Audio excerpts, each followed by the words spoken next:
And in three, two, one. Hello and welcome to another episode of the Real Investment Property Income Podcast. My name is Jeff Eady. Joining me today, as always, is the Simon to my Garfunkel, one of Canada's top mortgage brokers, Mr. Jonathan Tilger. Jonathan, how are you today, sir? I'm feeling like a bridge over troubled waters right now. How about yourself? Fantastic. Sorry, they're not always easy to come up with, Jonathan. My computer's doing some funny stuff here. We are very fortunate to have another guest joining us today. I love the guest spots. It's absolutely amazing. And the funny thing is that the folks who help us land guests from time to time brought us somebody that I already know and somebody that I'm overjoyed to have on the show. I'm going to do my best to read his intro. I'm not great at these, but I'm gonna do my best. He is the managing partner of M1 Real Estate Capital, where he and his team focus on acquiring value-add multifamily properties throughout the Southeast. Over the past 16 years, he has helped acquire over 1,500 units across the U.S. and established himself as the go-to in the world of capital raising and real estate acquisitions. Please welcome Mr. Marcin Drozdz. Marcin, how are you today, sir? Hey, good to be here. Thanks for having me. I'm loving the intro. I'm all excited. I feel like going for a run now. So That's my job's over. Jonathan, take it from here. I'm going to relax. you're like the ultimate hype guy. I love it. Well, you know what? It's all those years in network marketing. I just know how to get the audience going. Marcin, it is awesome to have you on here. We've been around each other. I would say colleagues, acquaintances, hopefully in the future friends. I definitely we've had, well, we haven't broken bread, but we've definitely met in person. And I recently took your 5-day how to raise investor capital course, which I have to say is phenomenal. I may have not gotten the title right, but I'm going to finish my testimonial anyhow, and I'll let you correct me. It's not often I take a course and they force you into action. I felt guilty not taking action, so I sent out and did exactly what you said. And all of a sudden, now I have to do a real estate project.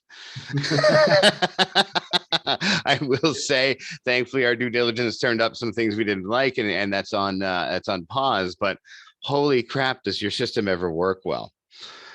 Marcin, why don't you tell us a little bit about you, how you came to be the CEO of M1 Realty, and what you guys are trying to accomplish in the world? Sure. Yeah. Again, guys, thanks for having me.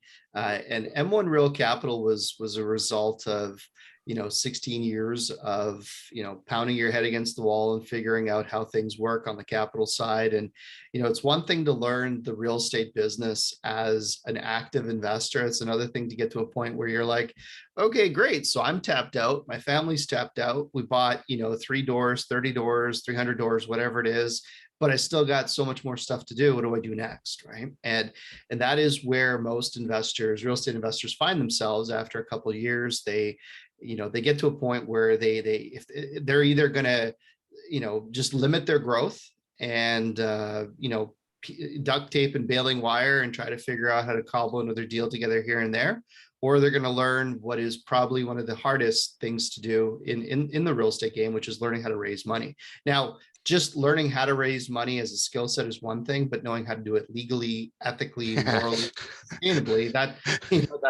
that's another conversation in of itself. So obviously it goes without saying that if you are going to be raising capital, anything I share with you is my perspective, but obviously always get the legal and the accounting advice, because if you want to do this for a long time, you got to do it the right way. And there is only one way.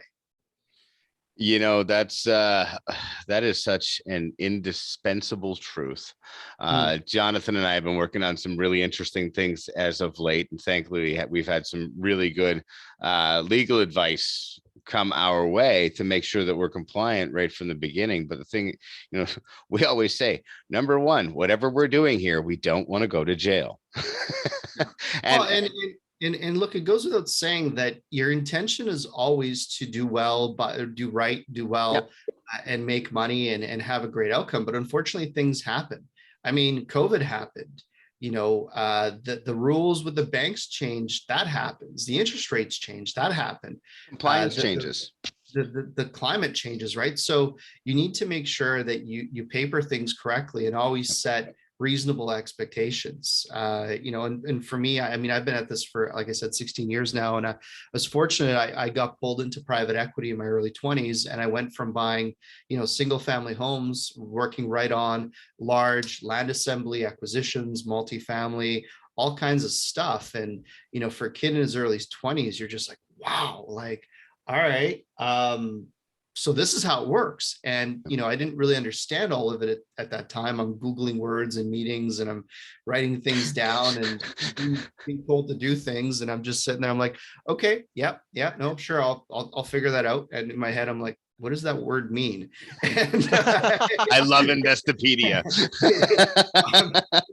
I'm on, and this is the days of, Google Maps wasn't even a thing. It was MapQuest, right? So you're just like, so you got askjeeves.com and all this stuff, and you're just trying to put it together, but you work your way through it. Once you come out on the other end, it's been a lot of fun. And the 5-day challenge that you were part of, Jeff, I mean, that's a function of me just really enjoying teaching some of that to people, because it is a grossly underserved and misunderstood part of the real estate business, unfortunately. So I please do not take this as an insult, because there is a genius to it, but it's so stupidly simple that it's genius.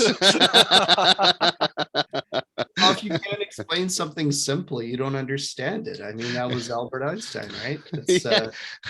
Well, I mean, basically, you just ask the question. Always ask for the order. I think Zig Ziglar said AAFTO.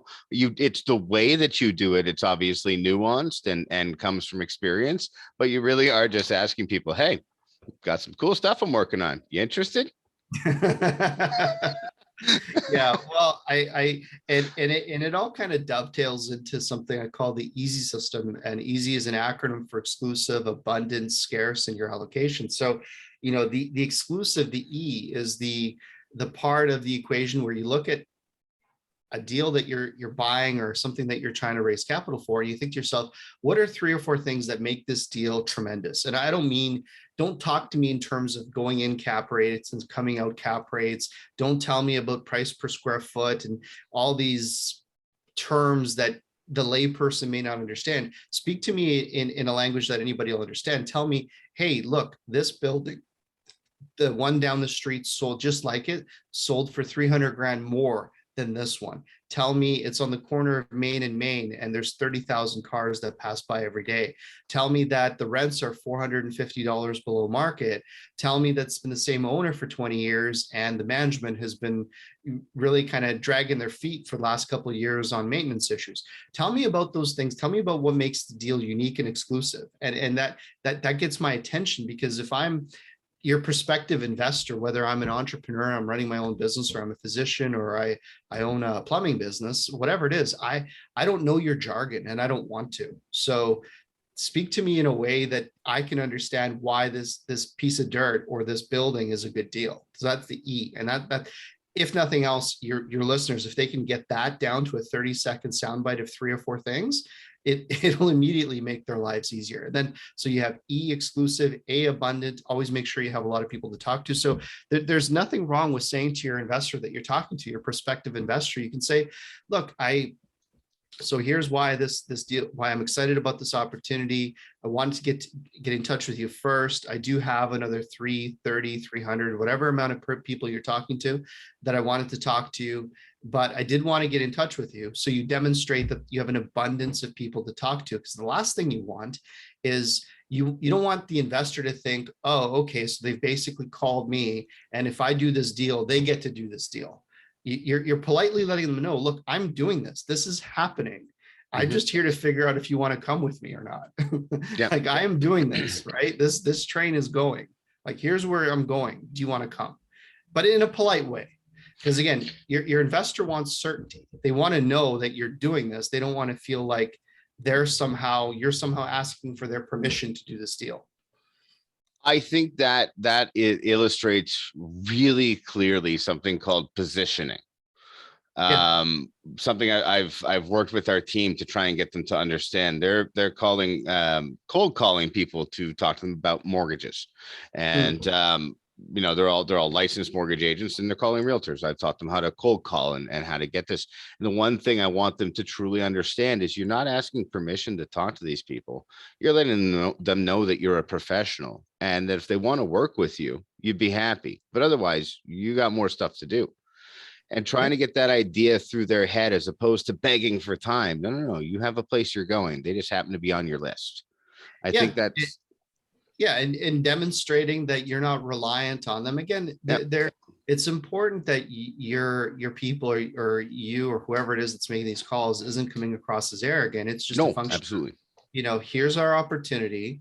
We're reaching out to you because of X, Y, Z. So I have a lot of people to talk to. The S in my easy system, it stands for scarcity, and you can demonstrate scarcity through two forms. One is time, because the project is closing on, the 31st of the month or whatever date. The next form of scarcity is the capital, because once you have your million, 2 million, $5 million, whatever it is that you need, you're done.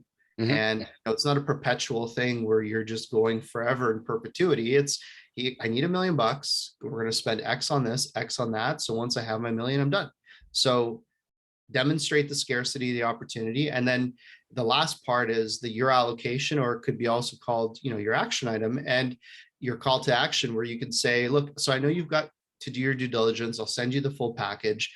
But if this did check the boxes for you, what kind of commitment would you consider? Mhm. And somebody who's not interested, they're just going to tell you, well, look, I'm not really interested. I'm going to be tied up. This doesn't sound like something I want to do. They'll give you a genuine reason. Mhm. Whereas if somebody who is actually genuinely interested in working with you, they're going to say, well, yeah, if it checks out and if it is what you say it is, and, I have my lawyer review it or whatever their due diligence process is, then, I'd consider doing X amount. Okay, great. But at least you now have what we call on the industry a soft commit. You at least have Yep. an understanding of, if it did check the boxes, here's what they would consider. And then from there, you can set up a follow-up call. You can figure out what they need, if they have someone else that has to do diligence, but at least you have, so if you go through that EASY, it's not entirely comprehensive, but it gives you a good starting. If you pick up nothing else from me or my training or M1, that will give you a framework to at least coherently have these conversations. I'm going to recommend, and feel free to throw out the shameless plug how they can get this. I highly recommend taking the course. Yeah. I know that I was a day behind. I hesitated because I wasn't. No, actually, I don't think I hesitated. I think it started on a Sunday, and I didn't send the email out until later on Sunday. I was just putting it off, and I said, "Fine, I'll just send out this email." And we put it out to one of our smaller lists. There was only 100 people on it, and I think I had 10 responses within 24 hours. Sure, I'd love to know more. I'm like, son of a I was super excited, don't get me wrong, but I was like, oh man, I wasn't expecting it to work that well. So, Well, and in, in, we had soft commitments for about $500,000 within a few days, and I Can was I, shocked by it. Yeah. Yeah. I mean, can, you have rapport, you have people in your network. Obviously, you got to pre-qualify them, make sure Yep. they're qualified and all this stuff because the rules and regulations. But you do have a network out there of people that like and trust you, that do want to work with you. So, qualifying them is an important part of that. But at least you can figure out who's interested in your network, which is, for a lot of people, if all you've done is buy things with your own money and now you've hit a wall, Mhm. and you're going to let that 8 unit go because you can't get your refinancing done fast enough. For some of the people that see that immediate response from their own network, it's a confidence builder. It's a booster for some people. So Huge. it does wonders for people. So I'm glad the results you saw were, I expected it. Yar. well, just what you were talking there was actually what I wanted to ask about, because I mean, what you're talking about sounds like a great system for people who have something set up already. They've got a list of people they know. But how does someone go about setting up that network? How do they go about building the connections that they can go to and approach with this system? Yeah, so that's a really good question, Jonathan. The starting point for anybody with the easy system, because I get what your comment quite a bit sometimes. They're like, yeah, that's easy for you to say. You have, X years in the business. So how do you set it up? And the answer is for you to have that abundance piece of people to talk to is you got to make yourself worth listening to. So you have to give value, and you have to provide something that people want to hear about. And positioning yourself publicly is a good starting point. Now, if you're not comfortable in front of the camera, or you're not comfortable in front of a microphone, then it could be as simple as posting blogs. It could be as simple as maybe answering other people's questions as they post them in Facebook forums. But you have to take a thought leadership position in the marketplace. And the best way to do it is to do it from a position of already existing credibility. So for example, if you're a contractor that is turning into a real estate investor, well, that's your niche. You can speak to common ways that people end up hurting themselves on fix and flips, or some of the worst renos that they waste their money on. You can host webinars, common mistakes people make when they're flipping houses or when they're burring properties. If you're a realtor turned real estate investor, you can do the same thing, except your value proposition is then as a realtor, you can do a webinar on how to find realtors that can help you find deals, or how to communicate with realtors to get them to take you seriously. Or there's a way you can add value. Mortgage brokers, same thing. You guys do this well. You can host things to show people how they can leverage their credit or their access to credit to help them get financing for their real estate projects. So whatever positioning you have, there has to be a way for you to tie it back publicly in a way where you add value. And it can't just be slick marketing where you're just trying to sell, because people see right through that. You have to genuinely want to serve and add value, and you will develop a presence. It's not going to happen as quick as you think. Like your first webinar, you might have 3 people, and 2 of them might be people that work for you. Your second webinar, you might have 7 No idea people. what you're talking about. It's the game, right? That's the game of business. That's the game of building a business and thought leadership. People get discouraged because they wrote a post on LinkedIn or Facebook and it got 3 views, and they spent 3 hours writing it. So like, oh, screw this, I'm not going to do it again. Well, you become a statistic, right? Ultimately, you have to pick a medium to generate content, and the internet's free for everybody. All these platforms are free. The one thing that costs you is your time. So, set maybe 20 minutes a week or an hour a weekend or whatever it is, start to create some content, put it out there from a position of something that you can offer because of your background tied back to the real estate business. And over a period of few weeks, few months, you'll start to build a list of people that like your videos, look forward to seeing your blogs. And that's where you develop a thought leadership platform. It takes authentic connection with people, takes time. Like think about the stuff you guys follow, whether it's on YouTube or Facebook or whatever it is. I mean, you don't start to pay attention to people's posts until the 3rd or 4th time, and you're like, oh, that's that guy or that's that girl that talks about this, and then you might read all of their stuff back like 6 months, but it won't be that 8th or 15th contact that you finally look at to pay attention, and it strikes a chord with you. And then you might go back and read like 3 or 7 of their past posts. Like that's how this works, guys. No, you know what? There's a lot here. I think your ability to strategize that is beyond compare. Because, and I don't know if you remember me coming down to your office on Richmond Street, and we met in person, and it was definitely it was one of the darkest periods in my life that we happened to be meeting. And I know we had spoken a few times online. I don't know exactly how we got to actually meet face to face, but we did. And one of the things I walked away with from there, I understand online marketing in a way that most people don't. And I talked about doing a marketing business, starting a marketing agency. And you said, Jeff, you're just going to inherit other people's problems. So Why don't you teach them how to market instead? And I was like, that's brilliant.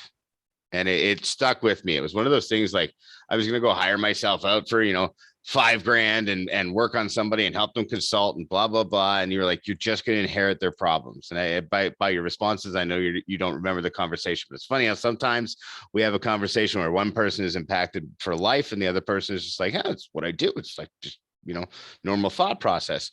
But for me, I was like, okay, so how do I make that easier for myself? How do I make it easy, lucrative, and fun? The ELF business that Joe Polish and Dean Jackson talk about.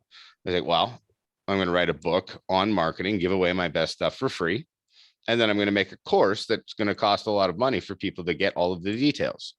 And I did it. And I went and did it. And to this day, we're in the process of putting everything together. As you say, we've been doing the podcast now for over a year. We're about to hit our 100th episode.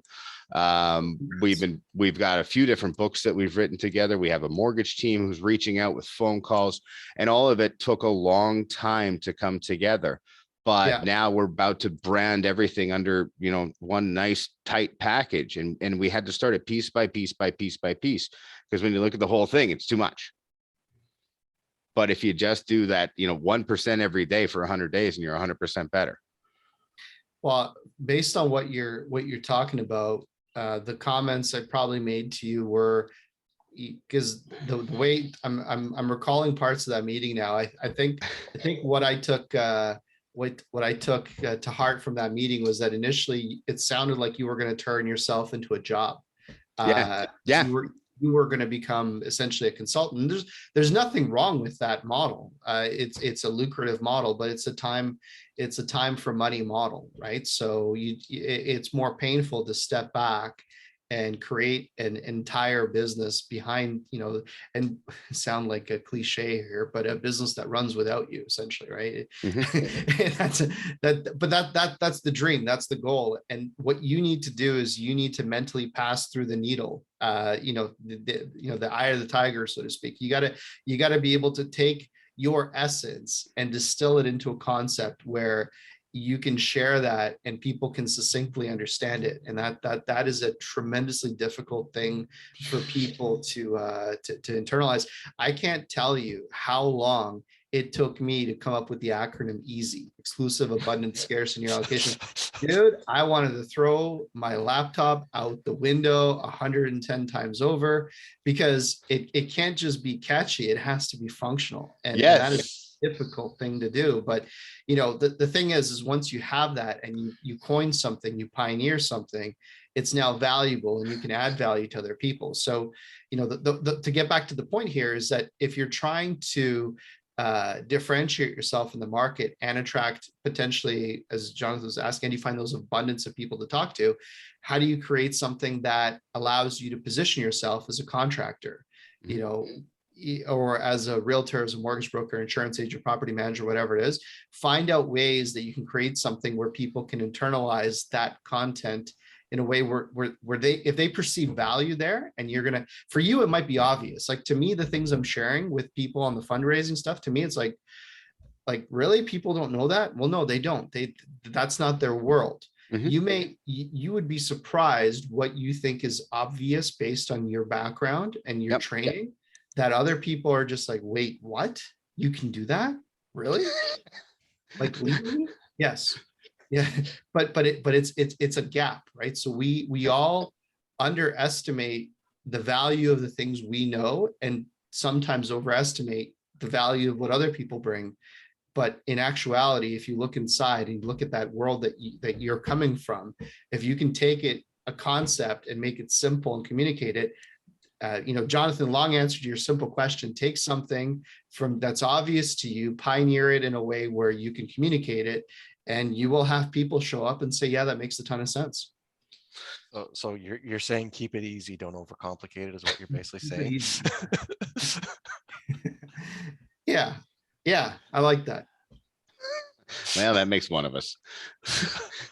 Thanks, Tilger. Come on, it was the obvious pun there. It was like hit the low-hanging fruit. Take it easy would have been better. Come on, at least pay homage to the Eagles. You want to complicate your life? Go play Scrabble. you know. So, Marcin, there's a whole lot I want to unpack here, and I'm really interested in the you as a person, but I also want to get to your strategy. So Sure. I want to pay proper time to both, because sometimes I find an hour is too short a time, which is a really strange thing to say. But Mhm. as you get somebody talking, you just find all these different layers of things because you were talking about stuff that's just easy to you, natural to you, other people not understanding it, the curse of knowledge, the things you forget along the way, that when you were wet behind the ears and eager to do everything, you were Googling words on Investopedia to try and figure out what they mean.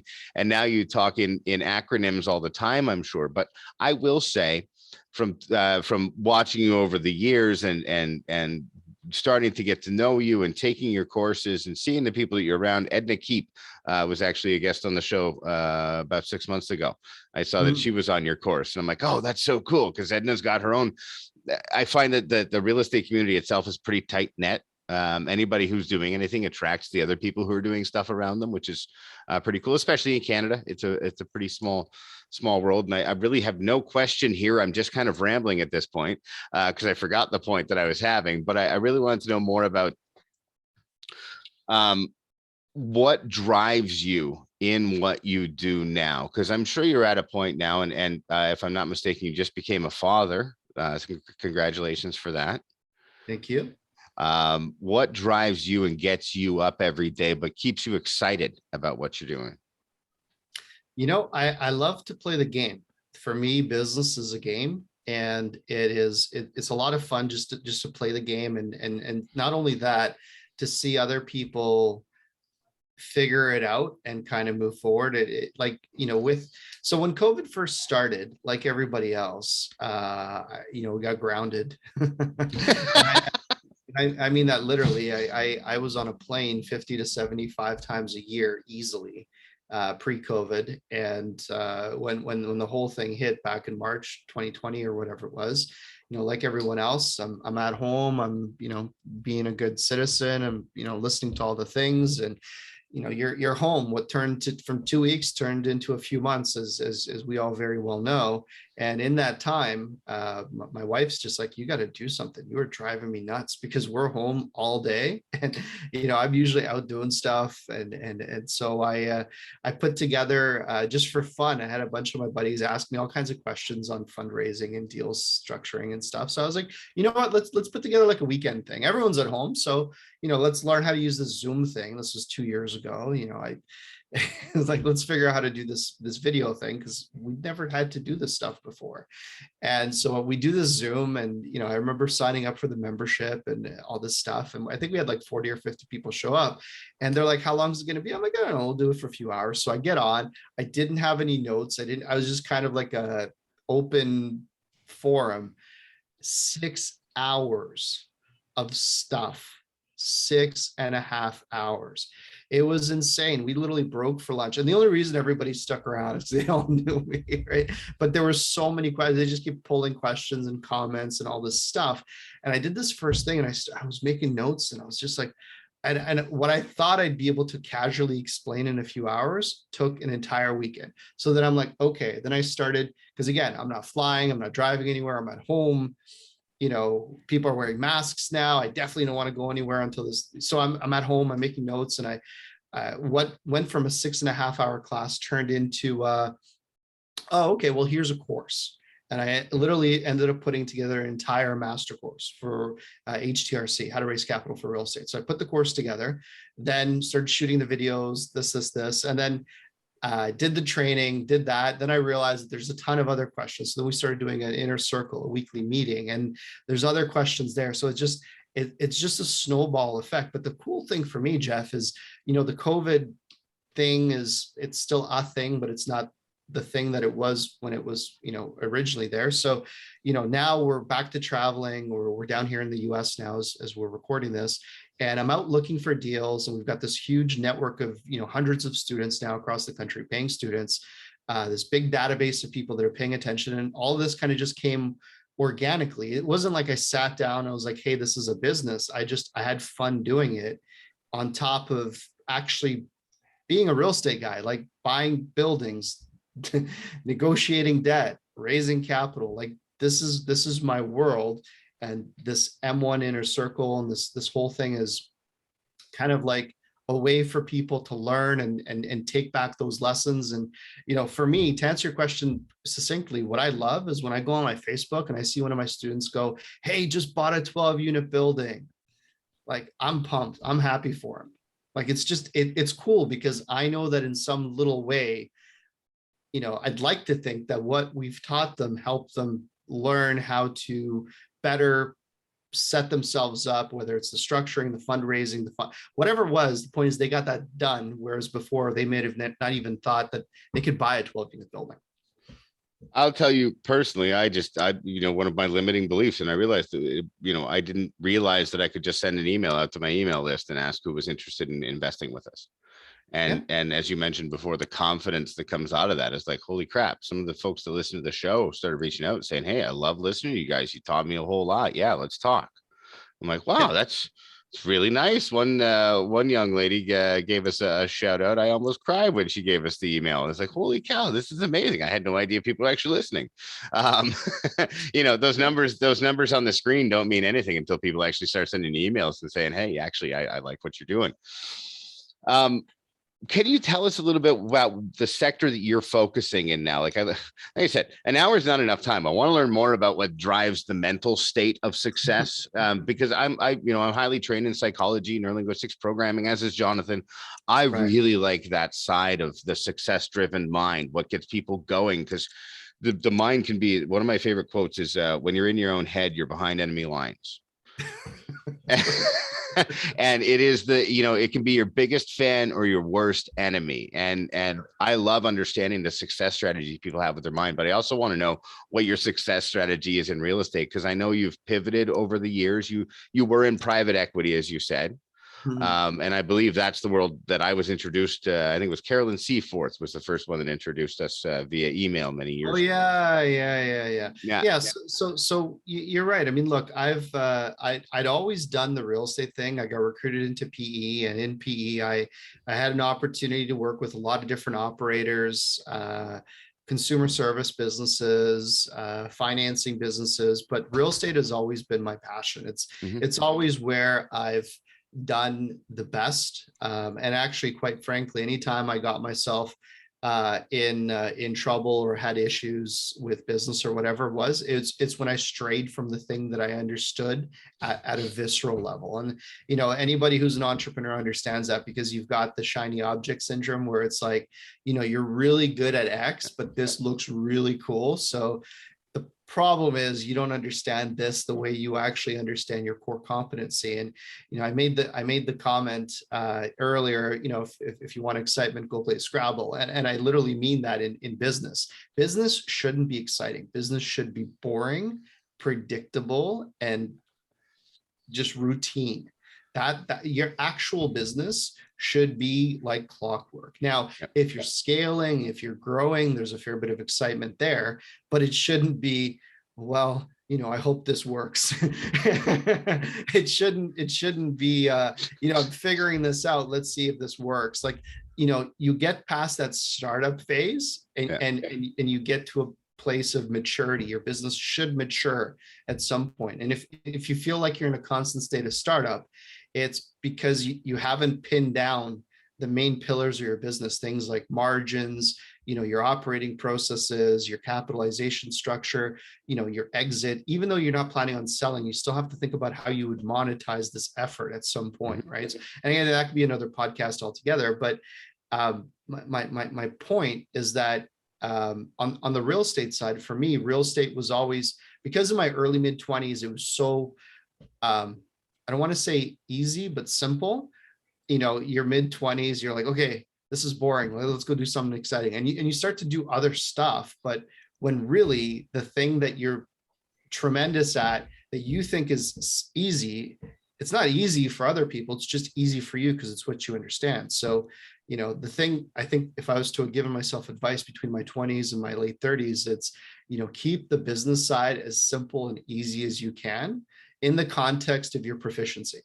Now, it doesn't mean that you don't take risks and grow your business, but don't once you develop a proficiency for something, really excel at that before you start to deviate from that, because it's hard to build momentum if you keep changing, if you keep switching gears, right? If you keep changing the business, if you keep changing your concept, whatever it is, it's really difficult to grow things out. So over the years, as I get to my later 30s, a little more gray hair, a few more wrinkles, perhaps, that's probably the biggest lesson I would have given myself in my early 20s. And from a mindset perspective, I never had trouble staying motivated.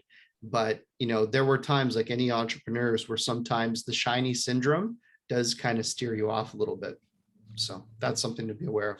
Absolutely. In that journey, have there been any falls along the way? Oh, several. Yeah. Any entrepreneur that's been at it long enough will tell you that they've lost money, they've made money, they've hopefully made more, maybe they lost some more, they made more, they made friends, they lost friends.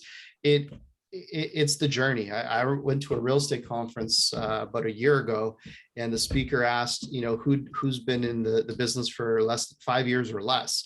And like a good portion of the room put their hand up, and the speaker joked, she said, "Oh, great.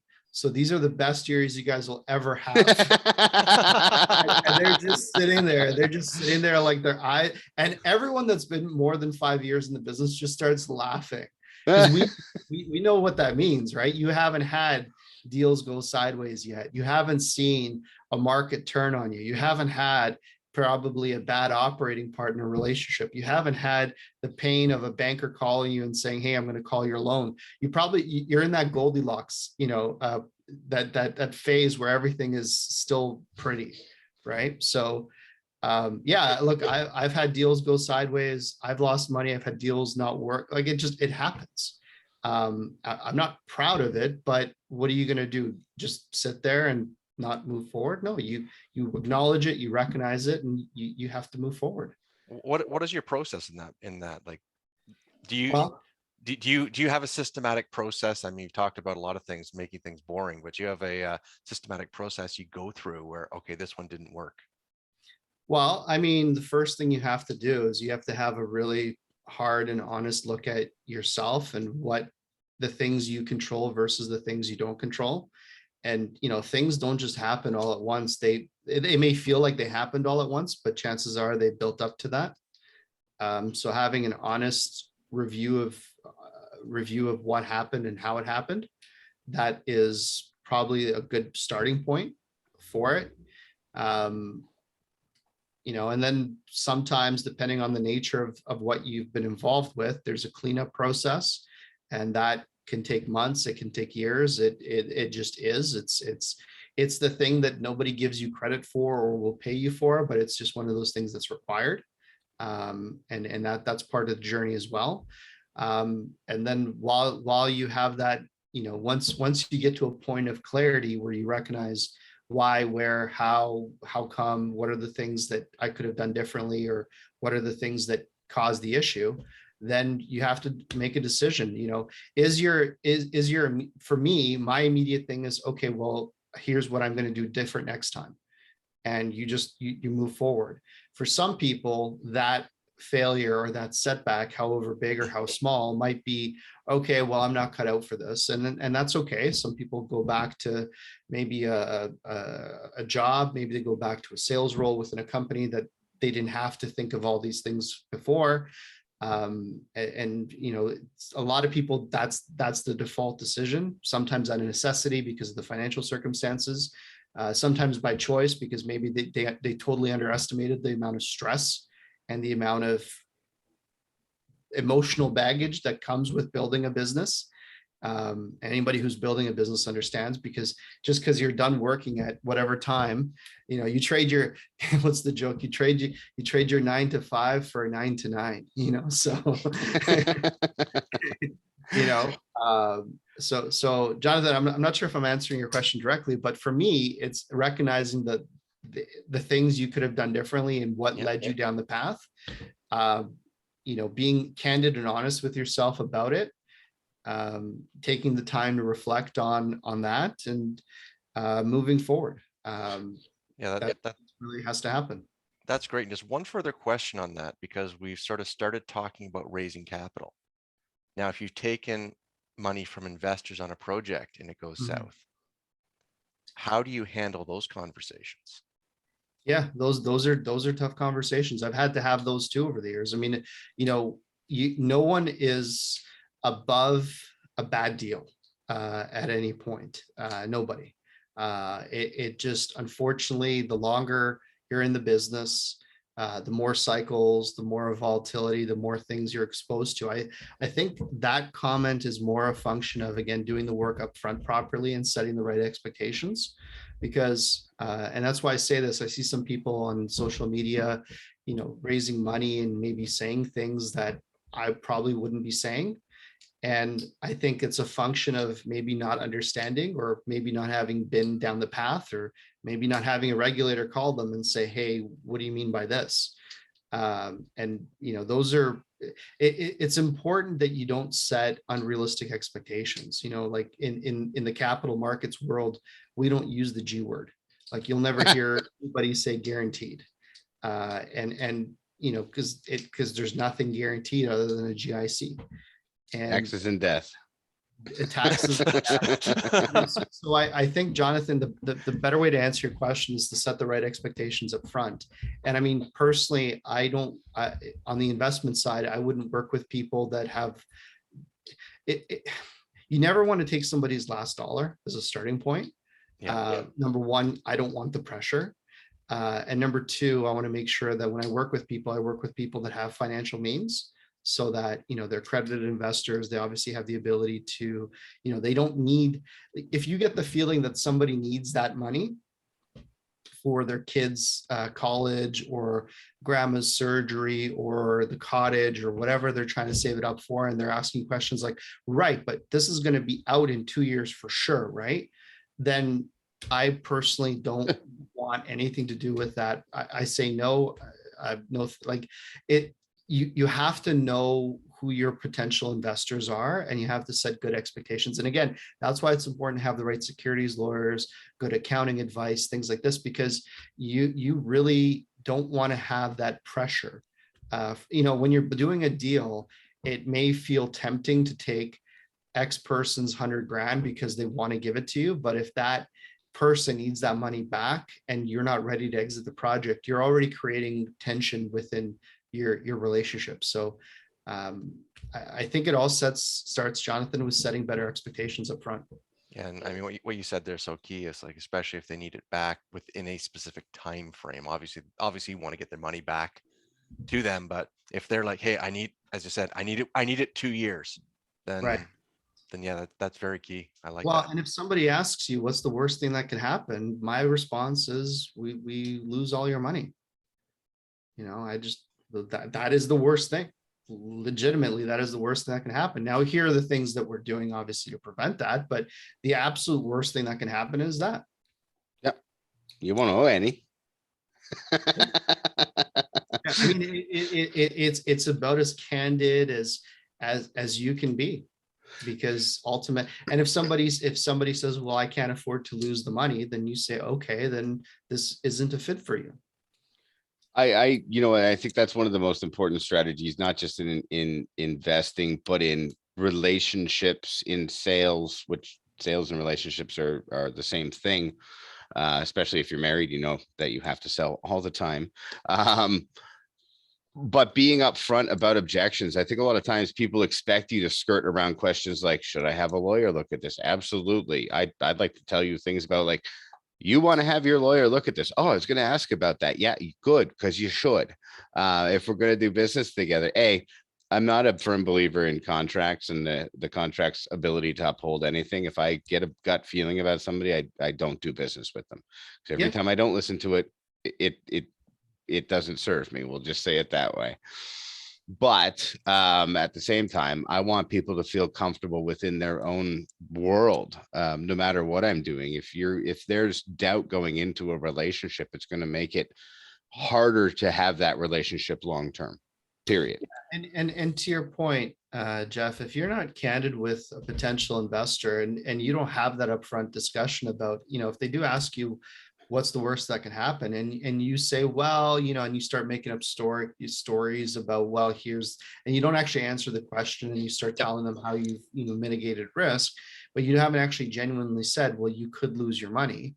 Then you've already started to go down the path of potentially not setting the right expectations, right? I mean, it's an investment. It's not a GIC. Absolutely.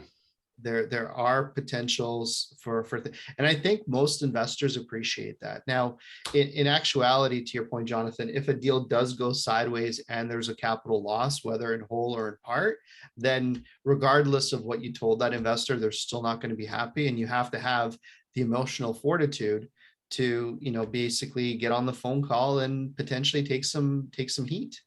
The thing with me is, any deal I structure, I typically am invested in, typically quite heavily from my personal standpoint. So you feel, not that maybe the investor doesn't care that you feel the pain too, but it's still, from your perspective, at least you're still aligned in good times and potentially in bad.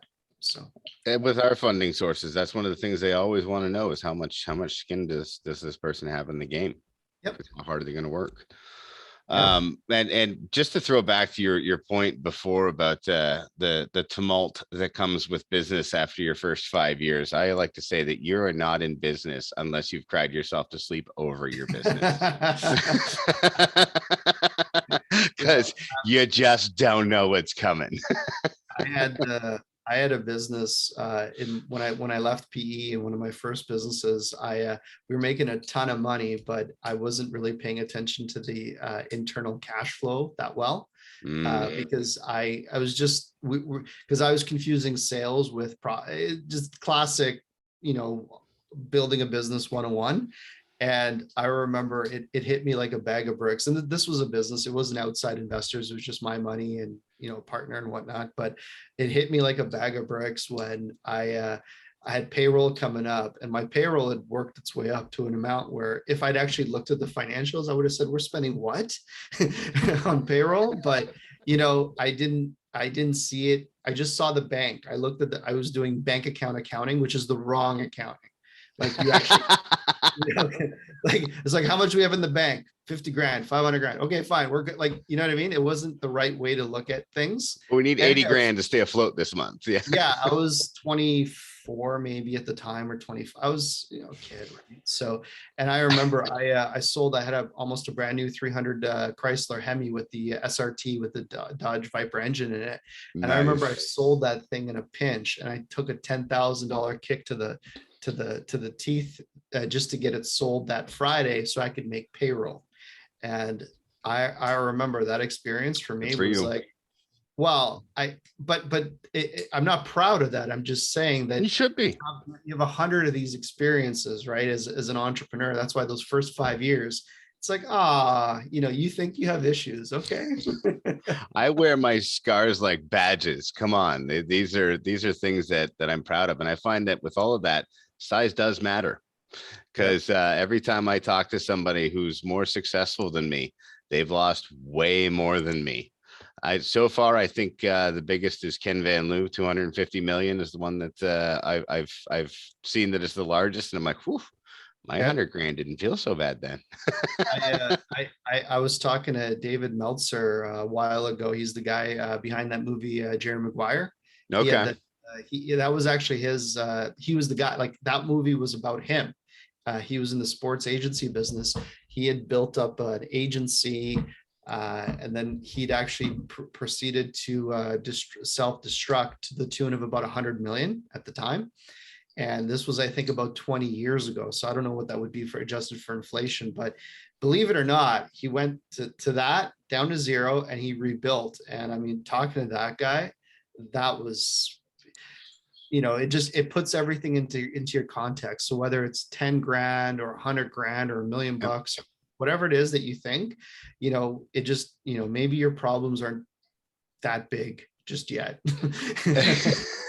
It is amazing. I mean, it's even when you're in it. I was recently watching a documentary about P.T. Barnum, I love biographies. Biographies are my thing lately. I love reading them and trying to understand the mentality of successful leaders of the past. And Yeah. P.T. Barnum, one of the, there was a point where he was completely bankrupt for about 5 years in his life.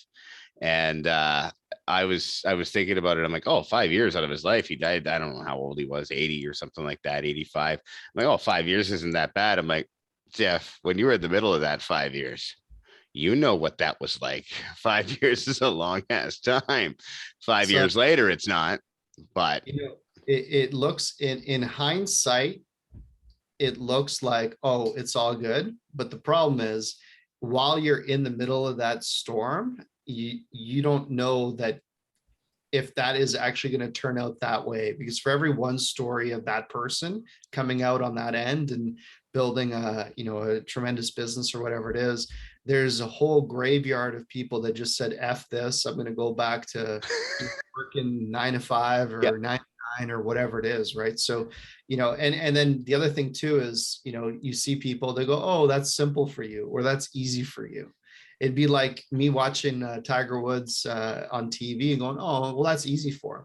Yeah, it's easy for him because he hits 1,000 balls every day. yeah. But yeah, he makes it look easy, right? That's It's so fun. Yeah, that's all right for you, but I could never do that. But you don't understand. There's struggle. And I think truly it's in your DNA. Yeah. If you're going to be an entrepreneur at whatever level, there is something seriously wrong with you and you can't live in the other world.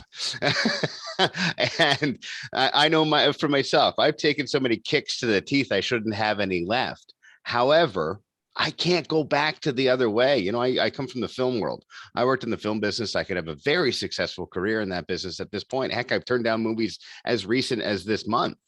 But it's not what I want to do. How have you maintained that throughout the years? Like, did it just drive you? Did you do that intentionally? Or could you just like drop it and go back and work for somebody else? well, I mean, I might have a tough time working for somebody else at this point in my life. It's been a minute. But I think for me, and it's actually, I was going to recommend a book to your listeners here. There's a book that I highly recommend. It's called The Obstacle is the Way by a guy named Ryan Holiday. And the book is actually rooted in something called Stoicism. So Stoicism is the ancient teachings of, it essentially distills down to the concept of nothing happens to you, everything happens for you. So, taking that victor versus victim mentality in life, where you have the ability to control, you may not control what actually happens to you or what hand you're dealt, but you do fully control how you play that hand. And I think that is a really important contextual shift for a lot of people to make, because so many people, especially nowadays, they feel like they're out of control. They don't have control over their day-to-day lives. They feel like they're being, jammed into a specific way of doing things, living their lives, whatever it is. And all those things might be true from an external perspective, but internally, you can control how you react to things, whether it's your demeanor, your composure, how you address other people, how you conduct yourself. All these things are within your control. And the one thing for me is, in my life, I've had things happen, to me that I could cry a river about. Mm-hmm. And I'm sure we all have our own stories of our own injustices, perceived or real or otherwise. But the one thing for me that you will never see me do is you'll never see somebody get under my skin. Mm-hmm. It's just, I will not give somebody the satisfaction of seeing me lose my shit. It's just not. I do my best, but it happens every now and then. It's just not going to happen. So for me, we could be entirely worlds apart, but and you might have nothing but pernicious intent and animosity and hate and dread and whatever it is. And, it's not that. My dad used to say it the best. My dad owns a European auto shop in the GTA in Toronto. And I remember one guy dropped off one of his Porsches or whatever it was. And he comes up to my dad and he goes, "I have a problem with you." My dad's like, Okay, well, what are you going to do about it? He goes, well, my dad says, well, what is your problem with me? Do you see the wording of it? What Yeah. is your problem with me? Mhm. So he refused to take ownership of how he felt. And then he followed up with, what can I do to help you with your problem? Mhm. It's not his problem. It's your It's problem. brilliant. You have a problem. He doesn't have a problem. Right. And it's just that mentality. My dad refused to take on your emotional baggage, whatever that is, your feeling of injustice or whatever it is, it's yours. Yep. So how can I help you with your issue? Because Yep. it's not my issue. Another way to put it, my wife says this to me. She goes, I sometimes might whine or complain about something. So I put up a brave front here, but with my wife, right? Have her own. Sometimes my wife will look at me and she'll say to me, she'll be like, oh, sounds like an issue, not an ish me. Sounds like a brilliant woman. Yeah. So, You got into some great stuff there. I mean, obviously talking about not taking other people's stuff, but also you really talked about, I'll say, the more the metaphysical or quantum reality, which is effectively, and this is a belief I hold, that the universe will only send to me things that I'm able to deal with or ready to deal with. yeah. And so the challenges that come up are, yeah, you can look at them as a challenge, or you can look at, oh, this is an opportunity for me to grow.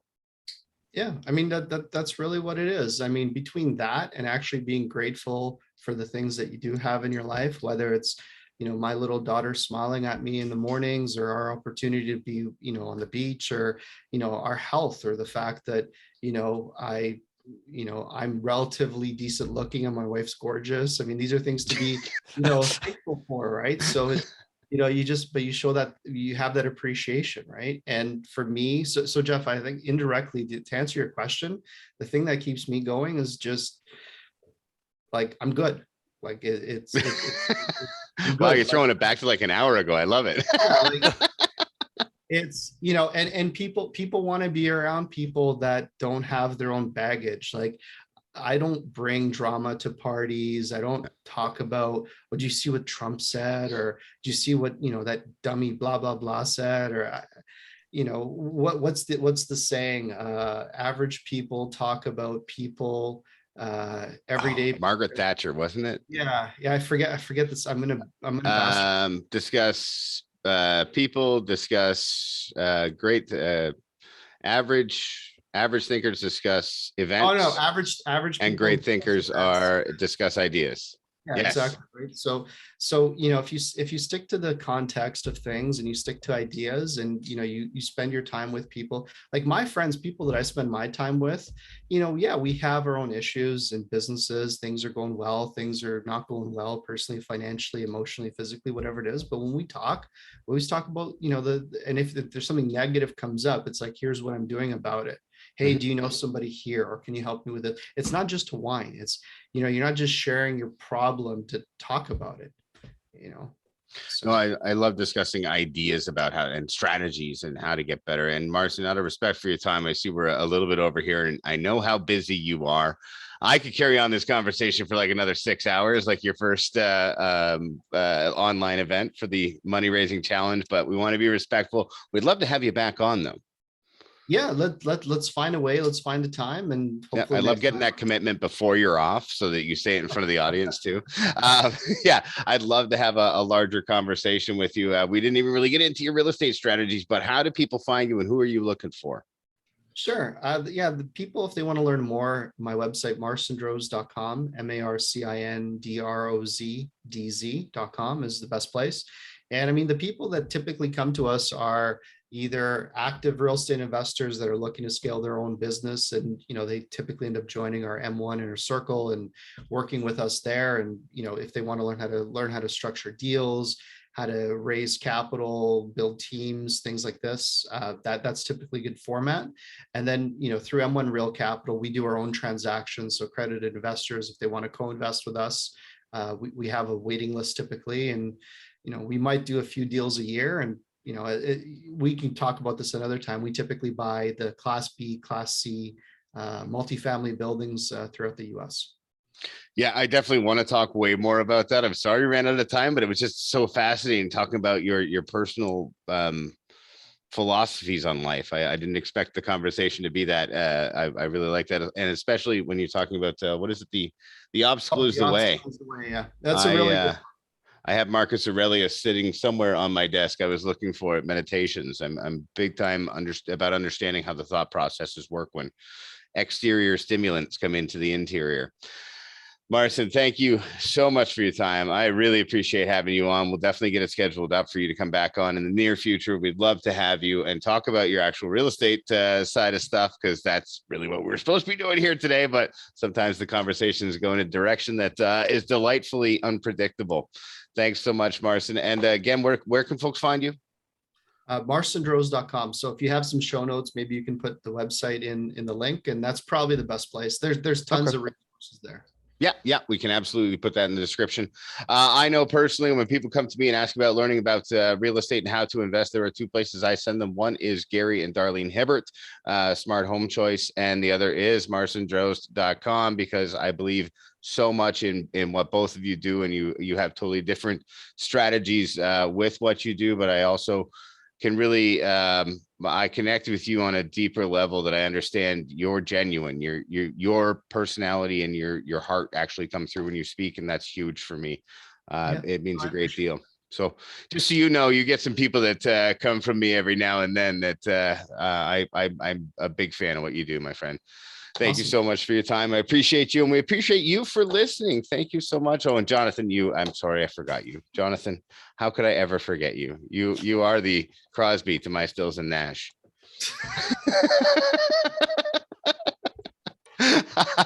So thanks for making it all the way through this. If you want to find out more about what Jonathan and I do, you can certainly go to guidetothegrind.com. Thank you, Marcin, for that, because that's where everything kind of came together from our very first conversation when we met. So I'll be sure to let you know about that at some point. Thank you so much for listening. Have a fantastic day. We will see you soon.